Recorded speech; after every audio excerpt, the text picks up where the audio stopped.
అందరికీ నమస్కారం.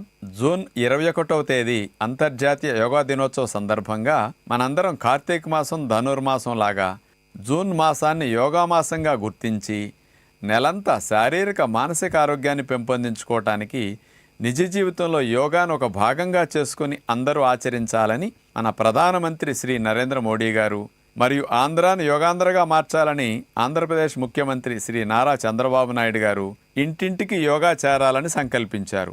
ఇందులో భాగంగా ఇంటింటికి యోగా కార్యక్రమానికి మీ అందరికీ స్వాగతం.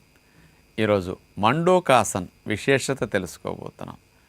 షుగర్ వ్యాధి ఉన్నవారికి, టైప్ 2 టైప్ 1 డయాబెటీస్ ఉన్నవారికి ప్యాంక్రియాస్ గ్రంథిని బాగా స్టిమ్యులేట్ చేసి ఇన్సులిన్ రెసిస్టెన్స్ని తగ్గించి రక్తంలో చక్కెర స్థాయిల్ని కణం లోపలికి వెళ్ళేటట్టు చేసి త్వరగా తగ్గించడానికి డైజెస్టివ్ సంబంధమైన అవయవాలన్నింటినీ యాక్టివేట్ చేయండి. లివరు, ప్యాంక్రియాస్తో పాటు పొట్టా ప్రేగులకు కూడా మంచిగా మేలు చేసే ఆసనం అన్నమాట. ఇది ప్రేగుల్లో మొబిలిటీని బాగా పెంచడానికి కూడా ఇది బాగా ఉపయోగపడుతుంది.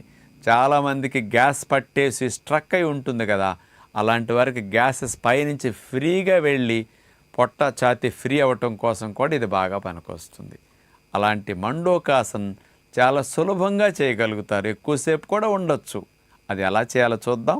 మండోకాసన్ చేసే విధానంలో ముందుగా మనం వజ్రాసనంలో అలా స్ట్రైట్గా కూర్చున్నాక లేదా పద్మాసనంలో స్ట్రైట్గా కూర్చున్నాక గాలిని ఛాతీ నిండుగా పీల్చుకుంటూ 2 చేతి వేళ్ళని గుప్పుడులాగా అట్లా మూసేసి గుప్పుడు అట్లా ఆనించేసి 2 గుప్పుళ్ళతో పొట్ట భాగాన్ని నొక్కుకుంటూ గాలిని పూర్తిగా వదులుతూ తల నేల కానటానికి మనం అట్లా తీసుకెళ్తాం. మాడు భాగం అంటే నుదుటి భాగం, మాడు భాగం నేల కాంతుందన్నమాట.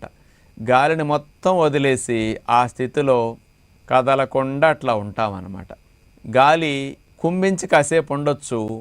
దీనివల్ల పొట్టలో ఉన్న గ్యాసెస్ అవి కూడా ఆ బిగించటం వల్ల, కుంభించటం వల్ల కూడా మొత్తం కాస్త బయటికి రిలీజ్ అవుతాయి. కింద నుంచి ఫ్రీగా రిలీజ్ అవ్వటానికి చాలా మంచిదన్నమాట. ఈ ఆసనంలో ఎవరన్నా అట్లాగే ఎక్కువసేపు ఉంటే కాస్త ప్రెషర్కి రిలీజ్ అవుతుంది, గ్యాసెస్ అవి హాయిగా ఉంటుంది అనుకుంటే అట్లాగే 2-3 నిమిషాలు 4 నిమిషాలు శ్వాస తల కింద కానిన తర్వాత మీకు ఎంత వెళ్ళాలో అంత వెళుతుందో అంత వస్తూ ఉంటుంది. అక్కడ బిగింపు పెట్టకుండా అట్లా ఉంటే ఎక్కువసేపు అక్కడే ఉండగలుగుతారు. మనం ఉండలేనప్పుడు తీసేద్దాం అనుకున్నప్పుడు మెల్లగా శ్వాసను తీసుకుంటూ పైకి లేగుస్తాం. తరువాత ఈ మండోకాసన్ అట్లా కాళ్ళని తీసేసి వజ్రాసనం నుంచి కాళ్ళని 2 పూర్తిగా చాపుకుని చేతులు వెనక్కి పెట్టుకుని ఇలా విశ్రాంతిగా కూర్చుంటాం. మడాల దగ్గర నుంచి పాదాన్ని మడిచినందువల్ల తిమ్మిరెక్కినప్పుడు, రక్త ప్రసరణ తగ్గినప్పుడు అదంతా మళ్ళా సహజంగా నార్మల్కి వచ్చేస్తుంది అన్నమాట. ఇది చక్కటి ఆసనం. ఈ మండోకాసన్ని బాగా మోకాళ్ళ నొప్పులు తీవ్రంగా ఉన్నవారు వజ్రాసనం వేయకూడదు కాబట్టి ఇది చేయకూడదు. అలాగే ప్రెగ్నెన్సీలో నెలలు నిండే కొద్దీ 6-7 నెలలు దాటిన తర్వాత ఇది చేయటానికి కుదరదు కాబట్టి అలాంటి వారు చేయకూడదు. హెర్నియా వచ్చి కాస్త బొడ్డు కింద భాగాల్లో ఉండే అసౌకర్యంగా ఉన్నవారు దీన్ని మానేసేయాలి. మరి డయాబెటీస్ వారసత్వంగా వచ్చే అవకాశం ఉంది, మా కుటుంబాలందరికీ షుగర్ ఉంది అనుకున్న వారు డయాబెటీస్ రాకూడదంటే ఇన్సులిన్ రెసిస్టెన్స్ రాకుండా నిరోధించడానికి ఈ మండోకాసన్ తప్పనిసరిగా చేయండి.